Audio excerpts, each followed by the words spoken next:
Salon de la mort ouvre ses portes demain au Carrousel du Louvre à Paris. Pompes funèbres, assurance vie, association de dons d'organes ou d'aide à l'accompagnement de fin de vie. Tous les acteurs de la vie ante-mortem et post-mortem sont réunis dans le même salon. Et de nouveaux participants émergent depuis quelques années. Les créateurs de sites internet autour de la mort. Entretenir la mémoire d'un disparu, trouver un accompagnement pour surmonter son deuil. Entre marketing et désir sincère de soutien, Internet multiplie les initiatives envers les familles et les proches éprouvés par un décès. Cécile Guerrier-Riquet, Jean-Pierre Surle, Pierre-Luc Perrin. Éric avait 30 ans à la mort de son père. Choqué par sa disparition brutale et trop précoce, il n'arrive toujours pas à se rendre sur sa tombe au cimetière. Mais depuis un an, il a trouvé le moyen de lui rendre hommage à sa façon. Il a créé un mémorial en son honneur sur Internet. Son cimetière, il est chez moi, il est dans mon ordinateur et je peux y aller quand je veux, quand j'ai besoin. Quand j'ai envie de passer un petit moment en tête-à-tête avec mon père. Donc parfois je mets un petit message, on peut offrir des cadeaux, donc je mets une bougie aussi. C'est peut-être un peu étonnant, mais, mais je trouve ça, moi ça me fait beaucoup de bien.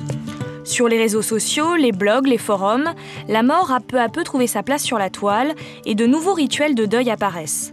Pour ce psychiatre, spécialiste de la fin de vie, l'utilisation de ces sites peut avoir un effet très bénéfique. Après 6, 8, 10 mois ou un an après le décès de la personne qu'on aime, l'entourage se lasse d'entendre tout le temps parler de la même chose.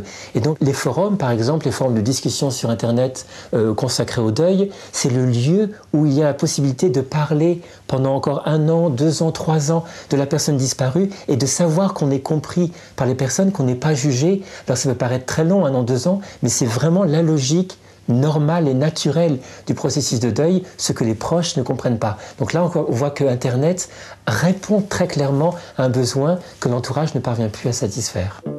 Certains ressentent aussi le besoin de laisser quelque chose à leurs proches à découvrir après leur décès. C'est le cas de Ginette. Même si elle n'est pas une grande adepte d'Internet, elle a voulu laisser à ses 3 enfants des messages personnels. Grâce à ce site Internet, ces messages seront envoyés par mail juste après sa mort.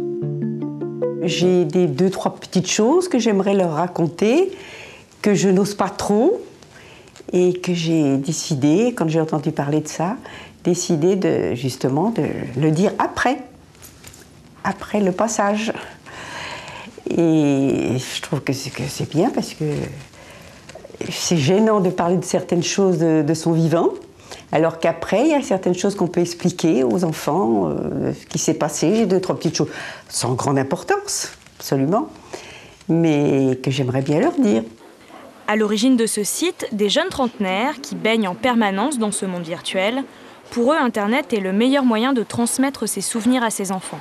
C'est vrai que c'est plus facile d'écrire un message devant son écran où on peut être seul, on peut rédiger ce qu'on veut, à qui on veut. Ce que l'on met est très important parce qu'il faut que ce soit positif quand même. Je pense que les gens en général n'ont pas envie de laisser une mauvaise image d'eux ou une mauvaise trace. Donc l'idée c'est de pouvoir partager ses bons souvenirs et d'aider les gens, d'aider les proches si jamais on n'est plus là.